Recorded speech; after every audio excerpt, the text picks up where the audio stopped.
আসসালামু আলাইকুম বন্ধুরা, আশা করি সবাই সুস্থ আছেন। বন্ধুরা, একটা দীর্ঘ সময় ধরে সকল কিছু লুকিয়ে রাখার পর অবশেষে ইসরায়েলের সংবাদ মাধ্যম ইরানের মিসাইল হামলা এবং ড্রোন হামলায় ইসরায়েলের যে ক্ষয়ক্ষতি হয়েছে সেই ক্ষয়ক্ষতির বিষয়ে বিস্তারিত তথ্য দিতে আস্তে আস্তে শুরু করেছে। স্ক্রিনে নিশ্চয়ই আপনারা দেখতে পাচ্ছেন, রিসেন্টলি ইসরায়েলের সংবাদ মাধ্যমগুলো নিশ্চিত করছে ইরান যখন তার আধুনিক এবং শক্তিশালী পেলোডের যে মিসাইলগুলো রয়েছে সেটা ব্যবহার করছে, সাথে সাথেই কিন্তু ইসরায়েলের বাড়িঘর ধ্বংস এবং হতাহতের সংখ্যা উল্লেখযোগ্যভাবে বৃদ্ধি পেয়েছে। গত রবিবার ইসরায়েলের সংবাদ মাধ্যমগুলো সরকারের উদ্ধৃতি দিয়ে তাদের রিপোর্টে নিশ্চিত করছে 28শে ফেব্রুয়ারি ইরানের বিরুদ্ধে বিনা উস্কানিতে শুরু হওয়া যুদ্ধে এখন পর্যন্ত প্রতিশোধমূলক ক্ষেপণাস্ত্র হামলায় ইসরায়েলের অন্ততপক্ষে 11,000-এর বেশি ঘর বাড়ি ধ্বংস হয়ে গেছে এবং এই ক্ষেত্রে অলরেডি প্রায় 7,600-র বেশি ক্ষতিপূরণের আবেদন করে ইসরায়েলি সরকারের কাছে আবেদন করেছে ইসরায়েলের নাগরিকরা। ইসরায়েলের সংবাদ মাধ্যম ওয়াইনেট তাদের খবরে নিশ্চিত করেছে ইরানি ক্ষেপণাস্ত্র এবং ড্রোন হামলায় ইতিমধ্যেই অসংখ্য হাজার হাজার ইসরায়েলের ঘর বাড়ি ভেঙে পড়েছে। এই জন্য 3,000-এর বেশি বসত স্থাপনকারীদের জরুরি ভিত্তিতে হোটেল এবং বিভিন্ন ধরনের সরকারি যে সকল স্কুল রয়েছে সেখানে তাদের স্থানান্তর করে অস্থায়ীভাবে বসবাস করার জন্য অনুমতি দেওয়া হয়েছে। দেখুন, ইসরায়েলের সংবাদ মাধ্যম দ্য টাইমস অফ ইসরায়েল এবং রয়টার্স তাদের খবরে যেমনটা নিশ্চিত করছে, ইসরায়েলের নিয়ম অনুযায়ী যদি কোনো ধরনের সামরিক হামলায় একটি ভবন, বেসামরিক ভবন সম্পূর্ণভাবে ধ্বংস হয়ে যায় তাহলেই কিন্তু তারা সরকারের কাছে তার ক্ষতিপূরণ দাবি করতে পারবেন।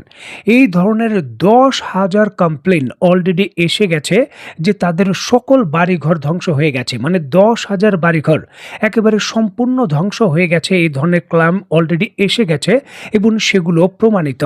বিভিন্ন ধরনের সামরিক থিঙ্ক ট্যাঙ্ক এবং বড় বড় সামরিক বিশেষজ্ঞরা বলছেন ইরান মূলত যে সকল হামলা করেছে তার বেশিরভাগই হামলা হয়েছে গুরুত্বপূর্ণ সামরিক স্থাপনা এবং সরকারি স্থাপনাকে রক্ষা করে।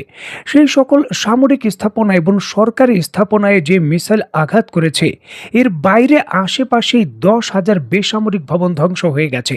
দেখুন, মূল টার্গেট ছিল সরকারি স্থাপনা, সুতরাং এখানে সরকারি স্থাপনার যে ধ্বংসের বিষয় সেটা আরো বড়, কারণ সরকার নিজের কাছে ক্ষতিপূরণ দাবি করতে পারে না। সেই হিসাবে সামরিক বিশেষজ্ঞরা আন্দাজ করছেন যে ইসরায়েলের অন্তত পক্ষে 22 থেকে 25,000 সরকারি এবং বেসরকারি উভয় ভবন অলরেডি ধ্বংস হয়ে গেছে।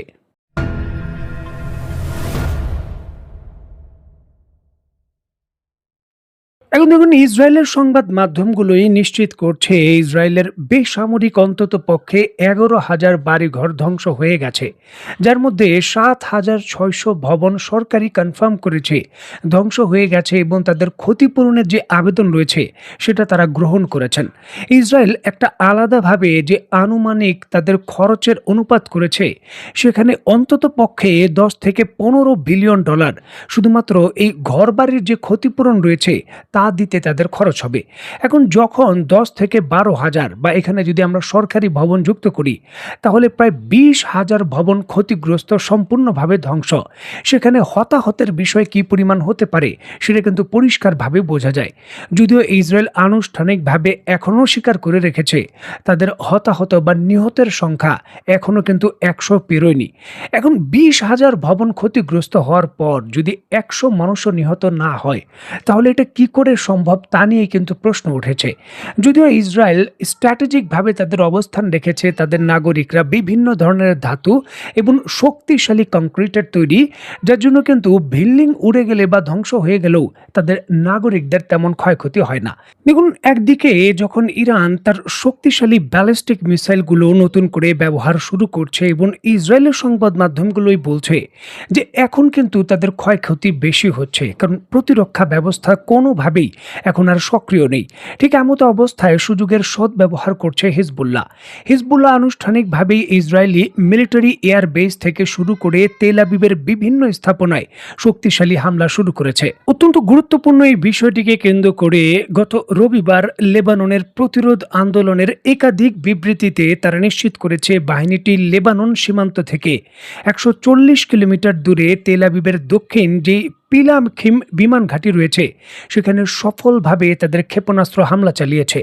রবিবার সকালে সংগঠিত এই হামলায় ইসরায়েলি বাহিনীর ব্যাপক ক্ষয়ক্ষতি হয়েছে এবং সামরিক সরঞ্জাম ক্ষতিগ্রস্ত হয়েছে বলে জানা যায়। দেখুন, হিজবুল্লাহর পক্ষ থেকে যেমনটা নিশ্চিত করা হয়েছে, সীমান্তবর্তী শহর আল ওদেসর উপকণ্ঠে খুল্লা আল উলাকসা নামক যে এলাকা রয়েছে সেখানেই কিন্তু ওই সাজোয়া যানের মাধ্যমে এবং মাল্টিপল রকেট লঞ্চার সিস্টেম এবং ড্রোনের মাধ্যমে এই সকল হামলাগুলো চালানো হয়।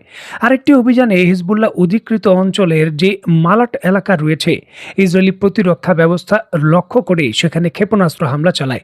হিজবুল্লাহর পক্ষ থেকে তাদের স্টেটমেন্টে দাবি করা হয়েছে যে কিরাত শহরের উত্তরে যে রাফায়েল কোম্পানির একটি অস্ত্র উৎপাদন কমপ্লেক্স রয়েছে যেখানে মূলত আয়রন ড্রোম এবং বিভিন্ন ধরনের আকাশ প্রতিরক্ষা ব্যবস্থার ইসরায়েলের মিসাইল তৈরি করা হয়, সেই কারখানাকে লক্ষ্য করে তারা মাল্টিপল রকেট লঞ্চার সিস্টেম দিয়ে আঘাত করতে সক্ষম হয়েছে এবং তার উৎপাদন ব্যবস্থাকে সম্পূর্ণভাবে নিবৃত করতে সক্ষম হয়েছে।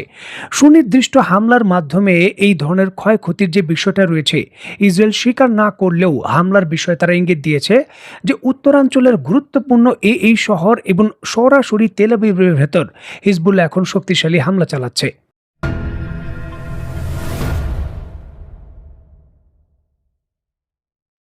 দেখুন, ইসরায়েলের সঙ্গে হিজবুল্লাহর এর পূর্বে যে কোনো ধরনের যে সমীকরণ ছিল সেখানেই কিন্তু হিজবুল্লাহকে শক্তিশালী প্রতিপক্ষ হিসেবে সবসময় কিন্তু ইসরায়েল গ্রাহ্য করত এবং তাদের কিন্তু ঝুঁকিপূর্ণ মনে করত। কারণ হিজবুল্লাহর কাছে একটা সময়ে প্রায় 2,50,000-এর বেশি বিভিন্ন রেঞ্জের রকেট মিসাইল ছিল। তবে যুদ্ধের কারণে, বিশেষ করে 2 থেকে 3 বছরের কাছাকাছি যুদ্ধের কারণে তাদের সক্ষমতা অনেকটাই শেষ হয়ে যায় এমনটা ধারণা করেছিল ইসরায়েল। মধ্যে কিন্তু যুক্তরাষ্ট্র এবং লেবাননের সরকার তাদের নিরস্ত্র করার জন্য ব্যাপক ভিত্তিতে চাপও প্রয়োগ করে এবং ইসরায়েলের সঙ্গে একটা যুদ্ধবিরতির চুক্তিও ছিল এবং হিজবুল্লাহর ঊর্ধ্বতন যারা কর্মকর্তা রয়েছেন ইসরায়েল ধাপে ধাপে কয়েকটি হামলায় তাদের নিবৃত্ত করে বড় সাফল্যও পেয়েছে। এখন হিজবুল্লাহ কিন্তু এতদিন নীরব ছিল গোপনে তাদের সক্ষমতা বৃদ্ধি করার জন্য। বিশেষ করে ইরান হিজবুল্লাহর সক্ষমতা বৃদ্ধি করা এবং নতুন করে তাদের মিসাইল উৎপাদন সক্ষমতা বৃদ্ধির জন্য গত 6 থেকে 7 মাসে ব্যাপক কাজ করেছে। সিরিয়ায় ক্ষমতা পরিবর্তনের পর এটা একটা চ্যালেঞ্জিং বিষয় ছিল, কারণ পূর্বে সিরিয়ার ভেতরে কারখানাগুলো ছিল যেখানে ইরান উৎপাদন করত। তবে সিরিয়ার সরকার পতন হওয়ার পর সেখানে আর সুযোগটা ছিল না। এই জন্য বেকা ভ্যালির ভেতরে নতুন করে লেবাননের যে বেকা ভ্যালি রয়েছে সেখানে নতুন করে হিজবুল্লাহর জন্য এই সকল ফ্যাসিলিটি তৈরি করার জন্য বাধ্যবাধকতা তৈরি হয়েছিল ইরানের। ইরান কিন্তু সেটা করেছে। মাত্র কয়েক মাস পূর্বেই, মোটামুটি প্রায় মাসখানেক পূর্বেই ইরান হঠাৎ করে ঘোষণা দেয় যে হিজবুল্লাহর নিয়ন্ত্রণ তারা নিয়ে নিয়েছে। আর এরপরই কিন্তু হিজবুল্লাহ আবার শক্তিশালী হামলা শুরু করেছে ইসরায়েলের উত্তর সীমান্তে। এখন কিন্তু আরেকটি ফ্রন্টে ইসরায়েলের জন্য জটিলতা তৈরি হলো, কারণ হিজবুল্লাহ যেই স্কেলে হামলা করছে এটিও বিপজ্জনক।